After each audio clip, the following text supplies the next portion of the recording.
அனைவருக்கும் வணக்கம். இன்றைய இந்த ஊடகவியலாளர் சந்திப்பினுடைய பிரதான நோக்கம் 3 விடயங்கள். முதலாவது, இந்த இலங்கையினுடைய கௌரவ பிரதமர் ரணில் விக்ரமசிங்கவினுடைய யாழ்ப்பாண விஜயம் சம்பந்தமானது ஒன்று. இரண்டாவது, இந்த முள்ளிவாய்க்கால் தமிழின படுகொலை, ஈழத்தமிழ் மக்களுடைய படுகொலை மே 18 நாளையொட்டி பல்வேறு சர்ச்சைகள், கருத்துக்கள், பத்தி எழுத்தாளர்களுடைய கருத்துக்கள் இருக்கின்றன. அது சம்பந்தமாக என்னுடைய கருத்தை நான் பதிவு செய்ய விரும்புகிறேன். மூன்றாவது,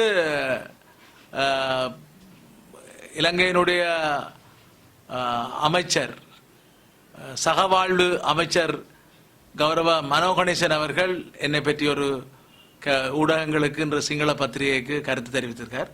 அதற்கு எனது பதிலை தெரிவிப்பதற்காக 3 காரணங்களுக்காக நான் இந்த பத்திரிகையாளர் சந்திப்பை நடத்துகின்றேன். ஆகவே முதலாவது விடயம், யாழ்ப்பாணத்திலே அவசரமாக 3 நாள் விஜயம் என்று சொல்லி 2 நாட்கள் மாத்திரம் 19ஆம் தேதி 20ஆம் தேதிகளிலே கௌரவ ரணில் விக்ரமசிங்க அவர்களுடைய விஜயம் அமைந்திருந்தது. மன்னாருக்கும் அதேபோல யாழ்ப்பாணத்துக்கும் அந்த விஜயத்தின் பொழுது யாழ்ப்பாண மாவட்ட செயலகத்திலே கச்சேரியிலே நடைபெற்ற கூட்டத்திலே கௌரவ பிரதமர் அவர்கள் தன்னுடைய வருகையினுடைய நோக்கத்தை பற்றி கூறியிருந்தார். நோக்கத்திலே அங்கு ஒன்று புதிதாக இல்லை. இது சொல்ல போனால் புதிய மொந்தையிலே பழைய கள்ளன்று சொல்வது போலத்தான் நிலைமை. ஆகவே இது கௌரவ ரணில் விக்ரமசிங்க அவர்களுடைய கருத்துக்கு மேலதிகமாக அவர் தன்னுடைய கருத்துக்களை பதிவு செய்திருந்தார். அதைத் தொடர்ந்து கௌரவ வடக்கு மாகாண முதலமைச்சர் சி.வி. விக்னேஸ்வரன் அவர்கள் தன்னுடைய கருத்தை தெரிவித்திருந்தார். கௌரவ பாராளுமன்ற உறுப்பினர் மாவசேனாஜர் ஐயா அவர்கள் கருத்து தெரிவித்ததை தொடர்ந்து ஊடகவியலாளர்கள் வெளியேற்றப்பட்டிருந்தார்கள். ஆகவே அதன் பின்னர் நடந்த விடயங்கள் தெரியாத காரணத்தால் தான் நாங்கள் ஊடகத்திலே சொல்ல வேண்டிய தேவை ஏற்பட்டிருக்கிறது. இல்லாவிட்டால் இதை நாங்கள் மீண்டும் பெரிதுபடுத்த வேண்டிய அவசியம் இல்லை. ஆனால் அதிலே இருக்கக்கூடிய 150க்கும் மேற்பட்ட அரசாங்க உத்தியோகத்தர்கள் நாங்கள் சொல்லிக் கொண்டிருந்ததை கேட்டுக்கொண்டிருந்ததற்கு சாட்சிகள். ஆகவே இதற்காக இதே போல கௌரவ சுமந்திரன் அவர்களும் கருத்து சொல்லியிருந்தார்கள். கௌரவ சி.வி.கே. சிவஞானம் ஐயா அவர்கள் கருத்து சொல்லியிருந்தார்கள். கௌரவ அஸ்மின் அவர்கள் கருத்து சொல்லியிருந்தார். கௌரவ அஸ்மினுடைய கருத்து, கௌரவ முதலமைச்சர் அவர்கள் அரசியல் பேசினார், அதன் பின்னர் கௌரவ மாவசேனாஜர் ஐயா தான் சரியான நிலைமைக்கு கொண்டு வந்தார் என்ற கருத்தை சொல்லி அவர் சில கருத்துக்களை சொன்ன பொழுதுதான் நான் பேசுவதற்காக அந்த ஒலிவாங்கியினுடைய பட்டனை அமர்த்திய பொழுதுதான் அங்கிருந்து பார்த்து கொண்டிருந்த கௌரவ ரணில் விக்ரமசிங்க அவர்கள் சொன்னார்கள், எங்களுக்கு நேரம் போய்விட்டது, நாங்கள் கொழும்புக்கு விமானத்திலே போக வேண்டும், இத்துடன் நாங்கள் முடிப்போம் என்று.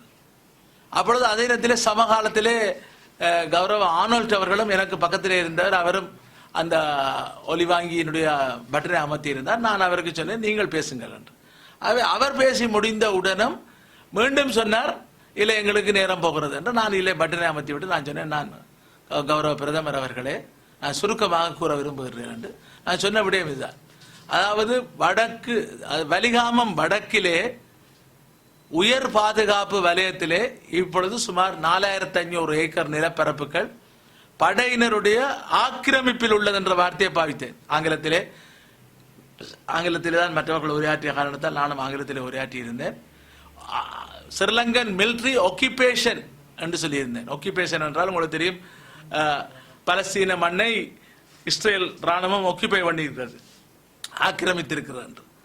அதே நேரத்திலே இன்றைக்கு இந்த படைத்தளங்களுக்கும் பலாலி விமான நிலையத்துக்கும், அது இந்த பிராந்திய விமான நிலையமாக இருந்தான்னா 600-700 ஏக்கர் போதுமானது.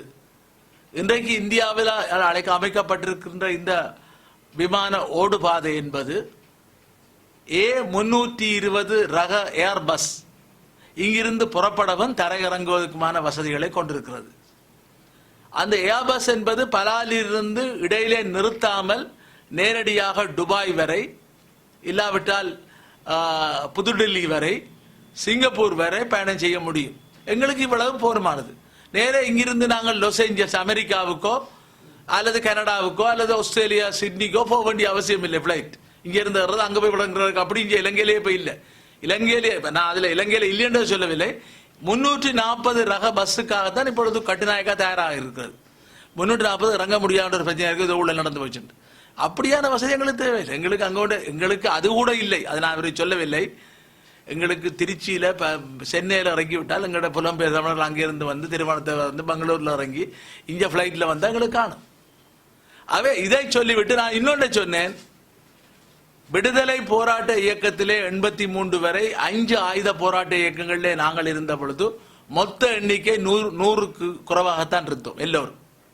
அதாவது ஃபுல் டைம் மெம்பர்ன்ற சப்போர்ட்டர் அது இது ஹெல்ப்பர் எல்லாம் இருப்பாங்க. முழு நேர ஊழியர்கள் 100 பேருக்கு குறைவாகத்தான் இருந்தார்கள்.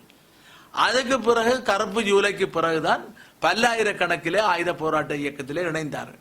எங்களுடைய தேசிய விடுதலை போராட்டம், நேஷனல் லிபரேஷன் ஸ்ட்ரகிள் என்ற வார்த்தையை தான் நான் பாவிச்சேன். உங்களால் அரசாங்கத்தால் கொடூரமாக நசிக்கப்பட்டது, அழிக்கப்பட்டது. இப்ப உங்களுக்கு என்னதுக்கு அப்ப இவ்வளவு பெரிய நிலப்பரப்பு தேவை? ஆகவே நான் கேட்கிறேன், 6 ஆகக்கூடியது 6 மாதத்துக்குள்ளே 1990ஆம் ஆண்டு நிலைகளுக்கு படைகள் திரும்ப வேண்டும். உங்களுக்கு தெரியும், 1990 மயிலட்டியில் சனக்குடி இருந்தது. அதை விட இன்னொரு 6 மாதத்தில், அதிலிருந்து இன்னொரு 6 மாதத்திலே 1983ஆம் ஆண்டுக்கான நிலைக்கு படையினர் திரும்பினால்தான் மீள்குடியேற்றமும் மற்ற விடயங்கள் சுமமாக நடைபெற முடியும். இதுதான் என்னுடைய கருத்து. பிறகு நான் இல்லை அவர் நேரம் போகின்ற என்று சொன்ன பொழுது நான் இன்னும் ஒரு நிமிடம் எனக்கு தாருங்கள் என்று விட்டு நான் மேலதிகமாக சொன்ன விடயம், வடக்கிலே சிங்களவர்களையும் முஸ்லீம்களையும் மீள்குடியேற்றுவதற்காக ஒரு செயலணி நிறுவப்பட்டிருக்கிறது, ஸ்பெஷல் டாஸ்க் ஃபோர்ஸ். உங்களுக்கு தெரியும், இவர் சுவாமிநாதன் எல்லாம் அதில் இருக்கிறோம், அமைச்சர் சுவாமிநாதன், கௌரவ அமைச்சர் சுவாமிநாதன். அப்ப அந்த டாஸ்க் போர்ஸை நாங்கள் ஒருபோதும் ஏற்றுக்கொள்ள முடியாது, மாகாண சபை ஏற்றுக்கொள்ளாது. வேண்டுமென்றால் தமிழர்கள் முஸ்லீம்கள் சிங்களவர்களை குடியேற்றுவதற்கு நீங்கள் செயலணியை அமையுங்கள், நாங்கள் ஒத்துழைப்பு வழங்குகிறோம். இடம்பெயர்ந்த மக்களை குடியேற்ற வேண்டும். இன்னொன்று, இடம்பெயர்ந்த முஸ்லீம் மக்களையும் இடம்பெயர்ந்த சிங்கள மக்களையும் நாங்கள் வரவேற்க தயாராக இருக்கின்றோம். ஆகவே இதை நீங்கள் செய்யாமல் நீங்கள் 2 பேருக்கும் செய்ய வெளியிட்டீங்கன்னா மாகாண சபை நிச்சயமாக எதிர்ப்போம், கடும் எதிர்ப்பை வெளியிடுவோம் என்று சொன்னவுடன் அவர் முடித்துக் கொண்டார். அதிலே கௌரவ பிரதமர் அவர்கள் ஏறுவார ஒரு கருத்தை தெரிவித்தார் என்பது எங்களுக்கு ஆச்சரியமா இருக்கு. அன்று பின் மாலையிலே விமானத்திலே செல்ல வேண்டும் என்று. ஆனால் அவர் அன்று இரவு காங்கிரஸ் துறையில் தங்கியிருக்கிறார். அடுத்த நாள் கௌரவ சுமந்திரன் அவர்களுடைய வீட்டுக்கு சென்றிருக்கிறார். நுங்கு குடிச்சிருக்கார், இளநீர் குடிச்சிருக்கார். நுங்கு குடிக்கிற இளநீர் குடிக்கிற பற்றி எங்களுக்கு பிரச்சனை இல்லை, நீங்க குடிங்க சரியா.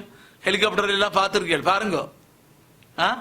அன்றைக்கு பார்க்க சின்ன பிள்ளைகள் ஓடி போய் வாங்குகளுக்குள்ள மேசைக்குள்ள பதுங்கி இருக்குங்க. ஏன்னா இன்னும் கன பிள்ளைகள் மறக்க இல்லை, விமானங்கள் வரைக்கும் இப்ப நடுங்கி கொண்டிருக்குது. ஆகவே இதை நீங்க பார்த்தீர்கள், போனீர்கள். ஆகவே அதை பற்றி நாங்கள் அலட்டவில்லை. இந்த விடயம் ஊடகங்களிலே தெரிய வேண்டும். அதாவது நாங்கள் 83, 90 என்ற விடயங்களை சொன்ன பொழுது அவர்களுக்கு மனதிலே கசப்பாகவும் முகத்திலே எல்லாம் பெரிய வித்தியாசமாக இருக்கிறது. ஆகவே இது எங்களுடைய மக்களுக்கு என்ன தேவை என்பதை சொல்ல வேண்டியது மக்கள் பிரதிகளுடைய கடமை. அதை விட்டுட்டு அவர் நாளைக்கு என்ன பார்த்து நல்லா இருக்கணும் அப்படி பார்க்க போனால் நட்படிப்படையிலே அப்பொழுது சென்ற பொழுது கௌரவ அமைச்சர்கள் 2 பேர், சாகல ரட்நாயக்கா இந்த சட்டம் ஒழுங்குக்கு பொறுப்பான அமைச்சர் வந்து என்னை கையிலாக வந்து கொடுத்து காய்ச்சி விட்டு போனார். அதே போல இன்னொரு அமைச்சர் அங்கே வந்திருந்த வஜிர அபியவர்த்தன நீண்ட காலமாக பாராளுமன்றத்தில் 2001ஆம் ஆண்டிலிருந்து எங்களோட இருந்தவர். அவரும் வந்து நாங்கள் முடிந்த பின்னர் பேசுவோம் என்றார். அது பின்னர் பேசக்கூடிய நிலைமை இருந்ததாக தெரியவில்லை. அவர்களும் சென்று விட்டார்கள், நாங்களும் வந்துட்டோம். அவை இதுதான் நிலைமை. ஆகவே மக்கள் பிரதிநிதிகள் என்பது மக்களுடைய கருத்தை இறுக்கமாக சொல்ல வேண்டும். முள்ளிவாய்க்கால் ஒரு ஈழத்தமிழர்களுடைய ஒரு தேசிய துக்க நாள். மே 18 என்பது எங்களுடைய தேசிய துக்க நாள். இதை நாங்கள் பல்வேறு நாடுகளிலே புலம்பெயர் தேசங்களிலும் தாய் தமிழகத்திலும் தாயகத்திலும் நாங்கள் எங்களிலே பலர் ஈழத்தமிழ் மக்கள் மீதான இனப்படுகொலை வாரம் என்று மே 12 to 18 வரை அனுஷ்டித்தோம். இதில் கடந்த 4 ஆண்டுகளாக அனுஷ்டிக்கிறோம். இதே போல இன்றைக்கு ஏதோ சமாதானம் வந்துவிட்டது அல்லது நல்லாட்சி வந்துவிட்டது என்று அனுஷ்டிப்பதாக யாராவது சொன்னால் அது தவறானது.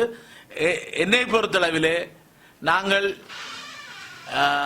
14ஆம் ஆண்டு மாகாண சபை 13ஆம் ஆண்டு செப்டம்பர் மாதம் தேர்தல் நடைபெற்றது.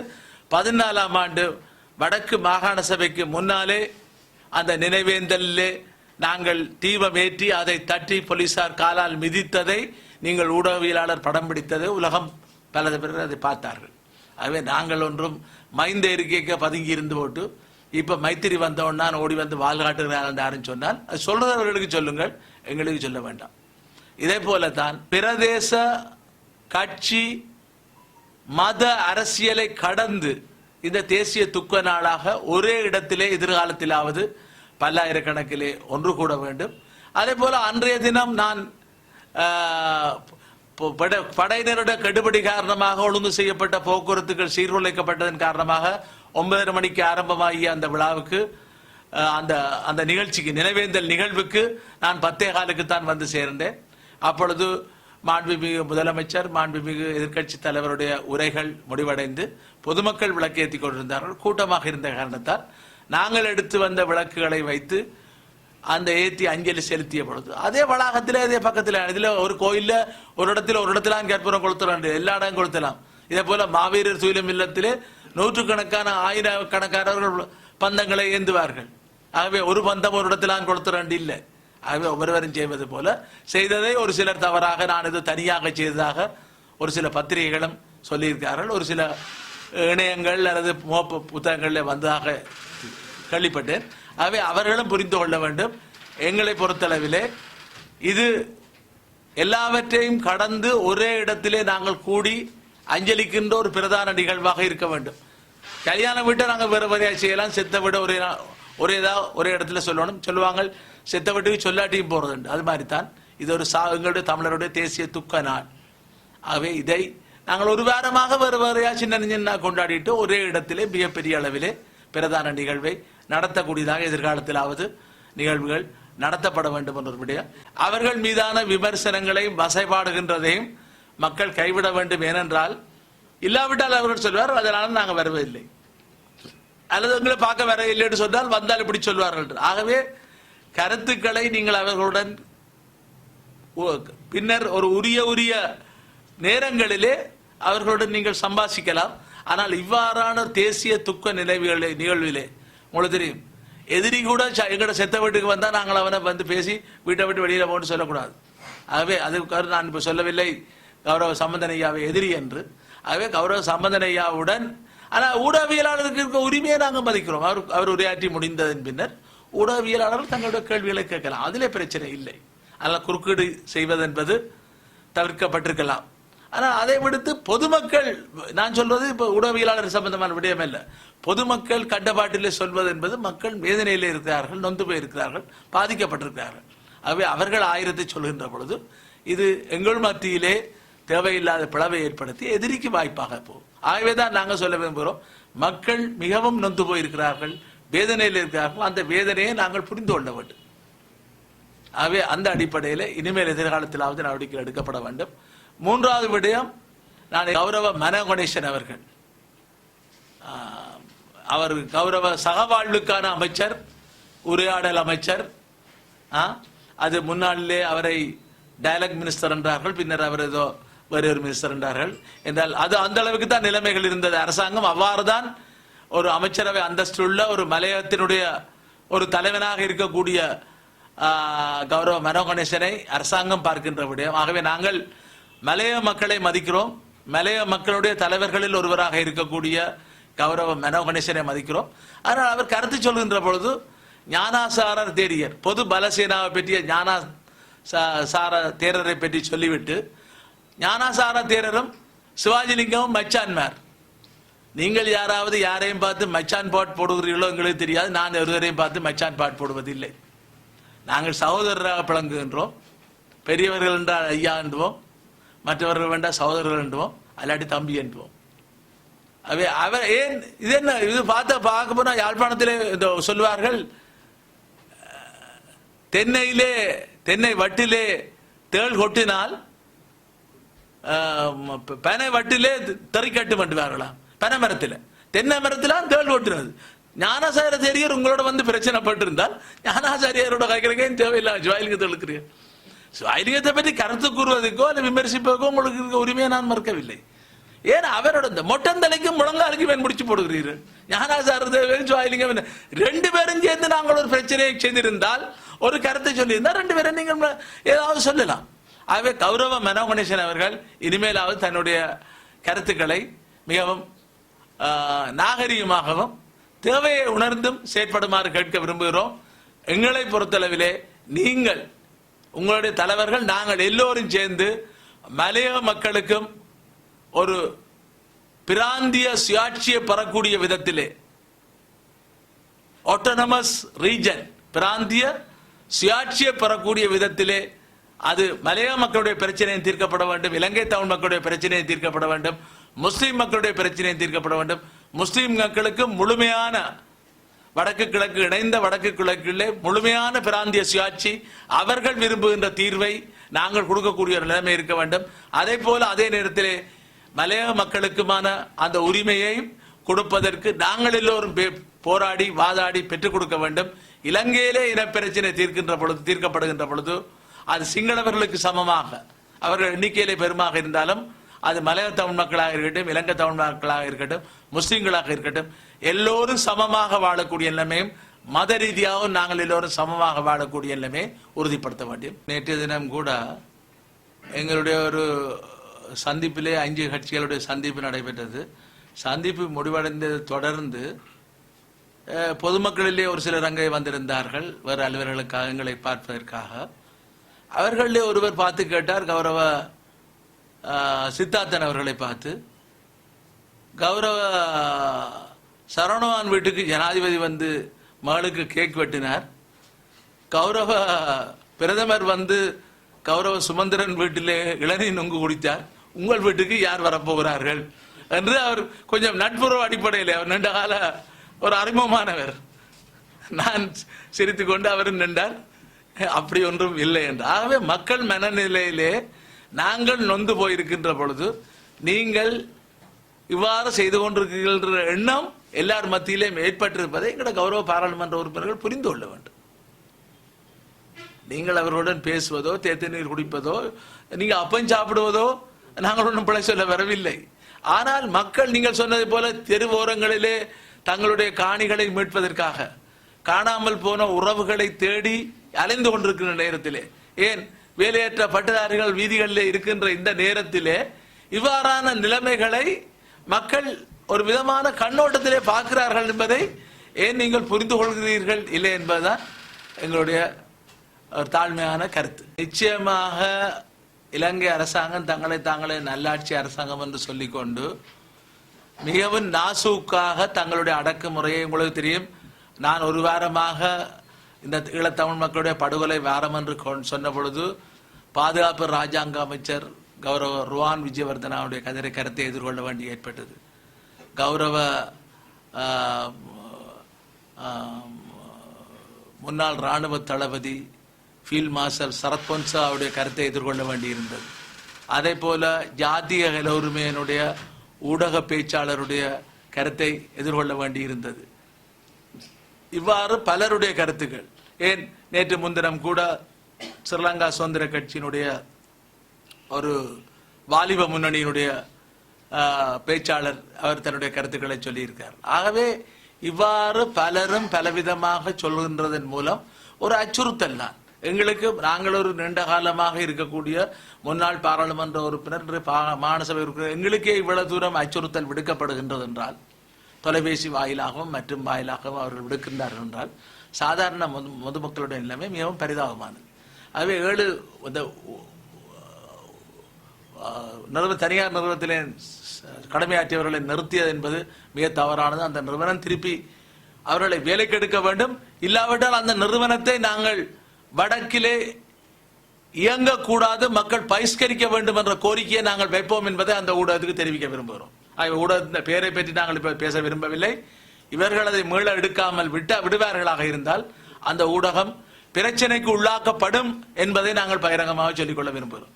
இதே போல அந்த ஃபாதர், வணக்கத்துக்குரிய பிதா எழில் அவர்கள் தொடர்ந்து அச்சுறுத்தப்படுவது, விசாரணை செய்யப்படுவது என்பது மதகுரு. இது எல்லாம் சுதந்திரத்தை அடிப்படை மனித உரிமை மீறுகின்ற செயல். அவர் ஒரு நினைவு சின்னத்தை நிறுவ போகின்றார், செய்ய போகின்றார் என்றால் சட்டப்படி சந்திக்க சட்டப்படி நடவடிக்கை எடுங்கள். கூப்பிட்டு முகாமுக்கு கூப்பிட்டு மனத்தியால கணக்கிலே விசாரிப்பதும் தடை உத்தரவை கொடுப்பதும் தடை உத்தரவை மீறுவது என்பது இது அந்த தடை உத்தரவை அன்று கொடுத்தது கூட வதந்தி காரணமாக பலர் தங்களுடைய பயணத்தை பின்பற்றிருப்பதாக நான் பின்னர் அறிந்தேன். என்ற எல்லா தடைக்கும் தடை என்று மக்களுக்கு விளக்கம் இருக்காது. ஊடகங்கள் தான் ஓரளவு தினம் நிலைமையை தெளிவுபடுத்தியது. இல்லாவிட்டால் மக்களுக்கு வந்திருக்க மாட்டார். ஒருவருக்கு கொடுத்தது முள்ளிவாய்க்கால் அந்த நினைவேந்தலுக்கு தடை. இவர்தான் எனக்கு செய்தி சொல்லப்பட்டது 7:30 மணி போலே. நாங்கள் அதை பின் தொடர்பு கொண்டு அங்கு இங்கு தொடர்பு கொண்டதன் பின்னர் தான் அது வனபிதா எழில் அவர்களுக்கான தடை என்றுதான் தெரிந்து கொண்டோம். ஆகவே இது ஏன் வடமராட்சிக்கான பேருந்து சேவைகளை என்னை பொருட்படுத்தி நடத்துமாறு கேட்ட பொழுது வந்த பேருந்துகள் எல்லாம் மிரட்டி அனுப்பப்பட்டன புலனாய்வாளர்களால். பின்னர் மிகப்பெரிய போராட்டத்துக்கு பின்னர் தான் நேரடியாக சின்ன வேன்களிலே நாங்கள் அழைத்து சென்று பேருந்து ஒழுங்குபாடு செய்யப்பட்ட பொழுது எனக்கு எதிரே புலனாய்வாளர்களும் போலீசாரும் வந்து மிரட்ட ஆரம்பித்த பொழுது இல்லை நீங்கள் போங்கள் என்று சொல்லிவிட்டு நாங்கள் புறப்படுகின்ற பொழுது 8:15 நேரம் நாங்கள் 10:15 தான் முள்ளிவாய்க்காலை சென்று அடையக்கூடியதாக இருந்தது. ஆகவே எங்களுக்கு ஏன் இந்த நிலைமை என்றால் சாதாரண மக்களுக்கு ஏன் இப்ப முள்ளிவாய்க்கால் பகுதியிலே வீடுகளிலே போய் அச்சுறுத்துகின்றார்கள். இதை நிச்சயமாக நாங்கள் ஒரு பிரச்சனையாக எடுக்க வேண்டும். யார் அச்சுறுத்தப்படுகின்றார் என்ற விவரம் எங்களுக்கு தெரியப்படுமாக இருந்தால் நாங்கள் அதை சர்வதேசத்தினுடைய கவனத்துக்கும் இலங்கை அரசு மற்ற வெளிநாட்டு தூதரங்களுடைய கவனங்களுக்கும் மனித உரிமை அமைப்புகளுடைய விடயத்துக்கு நாங்கள் கொண்டுவருவோம். நிச்சயமாக ஐநா மனித உரிமை ஆணையாளருக்கு நாங்கள் இதை அறிக்கையாக அனுப்புவதற்கு உதவியாக இருக்கும். ஆகவே தயவு செய்து பொதுமக்கள் யாராவது முறைப்பாடு செய்ய விரும்பினால் எங்களிடம் தொலைபேசி மூலமாகவோ அல்லது கடிதம் மூலமாகவோ நேரிலோ முறைப்பாடு செய்தால் அவர்களுடைய உரிய முறைப்பாடுகளை நாங்கள் பெற்றுக்கொண்டு நடவடிக்கை எடுப்போம். தங்கள் பெயர்களை அவர்கள் வெளியிட அச்சம் கொண்டிருந்தால் கூட பரவாயில்லை, நாங்கள் அதை உரிய முறையிலே சர்வதேச அமைப்புகளுக்கு தெரியப்படுத்துவோம். இது அரசாங்கத்துக்கு வேண்டப்பட்டவர்கள் நிகழ்த்தினார்களா உள்வீட்டு வேலையா இல்லையா என்பதை அரசாங்கம் தான் பதில் சொல்ல வேண்டும். அல்லது யார் செய்தார்கள் என்றால் அவருடைய வெளியில சட்டத்துக்கு முன்னால் கொண்டு வாங்க, அப்பொழுது எங்களுக்கு தெரிய வரும். சூடு தென்னிலங்கையில் எத்தனை சூடு நடந்துருக்கு, துவக்கா இல்ல, கட்டு துவக்கா இல்ல, இப்பதானே எத்தனையோ கிடக்கு. ஆகவே இதுக்கு விடுதலை இயக்கங்கள்லயோ அல்லது அதில் இருந்தவர்கள் காரணமாக இருக்க தேவையில்லை. அவர்களை வெளியில இருக்கவர்களை கூலிப்படையை கொண்டு வந்தா கூட அவர்கள் செய்யலாம். ஆகவே இதை தெளிவுபடுத்த வேண்டியது அரசாங்கம் தான், நாங்கள் இல்லை. நிச்சயமா இது ஒரு அச்சுறுத்தல் செயற்பாடு. இது தற்செயலான நிகழ்வு அல்ல. இவர்கள் ஒரு சின்ன துப்பாக்கி சூட்டுக்கு வளார பெரிய இந்த மலையை எலிய பிடிக்கிறாண்டா மாதிரியான வேலை செய்ய வேண்டிய தேவையில்லை. சரி, ஒரு சூடு என்றால் அது ஒரு சூட்டுக்கு ஏற்ற மாதிரி வேலை பார்க்கணுமே ஒழிய நீங்கள் ஏதோ பெரிய வந்து இந்த பிரதம மந்திரி இந்த வானத்துக்கு சுட்டவங்க நீங்க இப்படி எல்லாம் ஓடுறதுக்கு. அவே நீங்க வந்து இப்படியான செய்து மக்களை வந்து ஏமாற்றலாம் நெடுக ஏமாற்றலாம் நீங்க நினைக்காங்க. மக்களை தொடர்ந்து ஏமாற்றலாம் பயப்படுத்த முடியாது. இந்த எத்தனையோ பெரிய வேட்டுக்களை பல்குழல் பீரங்கிகளை கொத்து குண்டுகளை கண்ட சனத்துக்கு இந்த இந்த இந்த சும்மா இந்த பனங்காட்டு நரிக்கு சலசலப்புக்கு அஞ்சாத மாதிரி சங்கட மக்கள் அஞ்ச மாட்டார். அதே அரசாங்கம் புரிஞ்சு கொள்ளும். ஒரு பள்ளிவாசல் மீது 6 குண்டுகள் வீசப்பட்டது. இல்ல இது வந்து உண்மையில எங்களுடைய தமிழ் தலைமைகள் ஜிஎஸ்பி வரிச்சலுகை பற்றி ஒரு திட்டவட்டமான முடிவை நாங்கள் எடுக்கவில்லை. வேண்டுகோளை விடுத்திருக்க வேண்டும். நான் பாராளுமன்ற உறுப்பினராக இருந்த பொழுது லண்டனில் வைத்து இந்தியாவிலே வைத்து இலங்கை தூதரகங்களுக்கு வெளியிலே நின்று கொண்டு ஜிஎஸ்பியை இலங்கைக்கு கொடுக்காமல் ரத்து செய்ய என்று குரல் கொடுத்தவர்கள். ஆகவே ஜிஎஸ்பியை இப்பொழுது கூட நிபந்தனை அடிப்படையிலே இந்த நிபந்தனைகளை நிறைவேற்றினால் தான் வழங்க வேண்டும், இல்லாட்டி வழங்கக்கூடாது என்ற அழுத்தத்தை எங்களுடைய தலைமை கொடுத்திருக்க வேண்டும். ஆனால் துரதிர்ஷ்டவசமாக ஜிஎஸ்பி வழங்கப்பட்டு விட்டது. இப்பொழுதாவது நாங்கள் கேட்கலாம், ஜிஎஸ்பி கொடுக்கப்பட்டதன் பின்னர் நீங்கள் ஏதாவது கருத்துக்கள் சொல்லி இருந்தால் இங்கே மத சுதந்திரம் மீறப்படுகிறது. ஒரு சிறுபான்மை மதம் எண்ணிக்கையிலே சிறுபான்மை இந்த பெரும்பான்மை எல்லாம் அவர் பெருசு நாங்கள் சின்ன எண்ணிக்கையில தான் நியூமராலஜிக்கல் மைனாரிட்டி என்றது. ஆகவே அதை உடனடியாக இன்றைய பார்த்தீர்களா அமெரிக்காவுடைய தூதுவர் தன்னுடைய ட்விட்டர் புத்தகத்திலே பதிவிட்டிருக்கார், கண்டிக்கிறேன் என்று. ஆகவே இதை சர்வதேச சமூகத்துக்கு சொல்லி இவர்களுக்கு ஜிஎஸ்பி தடை இவ்வாறு நடைமுறை நீடித்தால் ஜிஎஸ்பி மீண்டும் தடுக்க வேண்டி வரும் என்ற அழுத்தத்தை நாங்கள் இங்கிருந்து இலங்கையிலிருந்து சொல்ல வேண்டும். அதுதான் உண்மையான விஷயம். நாங்களும் தான் பாதிக்கப்பட போறோம். இலங்கையில் இருக்கக்கூடிய ஒட்டுமொத்த மக்களுக்கும் பொருளாதார நெருக்கடுகின்ற பொழுது நானும் ஒரு பொதுமகன் என்ற விலை எனக்கு பாதிப்பு வரும், எங்களுடைய மக்களுக்கு பாதிப்பு வரும். மக்கள் மிகவும் அந்த பனியால விழுந்தவன மாடு மிதிச்ச மாதிரி எங்களோட மக்களுக்கு எல்லாம் கஷ்டமா இருக்கு. அவர்கள் கொஞ்சம் ஒரு நோமலா இருக்காரு. அவருக்கும் சிங்கள மக்களுக்கும் வாயும் வயிறு இருக்கு, அவர்களுக்கும் கஷ்டம்தான், அதை நாங்கள் ஏற்றுக்கொள்றோம். எங்களோட மக்கள் பனையால விழுந்து போய் கிடக்குறாங்க, குற்றியூர்ல கிடக்குறோம் நாங்கள். இந்த நிலைமையில ஜிஎஸ்பி வரிச்சலுகையை பெற எடுக்கின்ற முயற்சிகளுக்கு இன்று நடைபெறுகின்ற இந்த அடாவடித்தனங்கள், இந்த மனித உரிமை மீறல்கள் அல்லது அச்சுறுத்தல்கள், ராணுவ அச்சுறுத்தல்கள், அது முள்ளிவாக்கல் பகுதியாக இருக்கலாம், அல்லது அந்த சம்பவத்தோடைய ஒட்டுமொத்தமாக இருக்கலாம், அல்லது முஸ்லீம் மக்கள் மீதான அந்த பள்ளிவாசல்கள் மீதான தாக்குதலாக இருக்கலாம். இவற்றை நாங்கள் உலகத்துக்கு சொல்ல வேண்டிய தேவை இருக்கிறது. நிச்சயமாக இவ்வளவத்தையும் நாங்கள் வெகு விரைவிலே பட்டியலிட்டு இந்த ஜூன் மாதத்திலே நடைபெற இருக்கின்ற ஐநா மனித உரிமை பேரவை கூட்டத்திலே ஆக குறைந்தது மாண்புமிகு முதலமைச்சரை கொண்டாவது நாங்கள் அதை அறிக்கையாக நாங்கள் அங்கே தாக்கல் செய்வோம் என்பதையும் கூறுகின்றேன். இன்னொரு விடயம், எங்களிலே நாங்கள் தலைவர்களை பார்த்து ஒரு சில பிழை சொல்வதை விட நாங்கள் அழுத்தத்தை கொடுக்க வேண்டும். 2014ஆம் ஆண்டு இந்த OISL என்ற ஒரு விசாரணை அமைக்கப்பட்ட பொழுது ஒரு கொமிஷன் என்பது உயர்பட்ட மீடம், அதை அமைக்குமாறு நாங்கள் விடுத்த வேண்டுகோளை ஏற்று கௌரவ இது அன்றைய தமிழ் தேசிய கூட்டமைப்புடைய தலைவர் இரா சம்பந்தன் ஐயா அவர்களும் கௌரவ முதலமைச்சர் விக்னேஸ்வரன் ஐயா அவர்களும் கூட்டாக வந்த அறிக்கையை நான் தான் அமெரிக்காவினுடைய ராஜாங்க துணை செயலாளரிடம் நேரடியாக கையளித்தேன். 2 பேரும் கையெழுத்து போட்டுதான். நாங்க கேட்டு செய்ய இல்லை, அது வேற பிரச்சனை. ஆனா அவ்வளவு மேக்சிமமாக கேட்டோம்.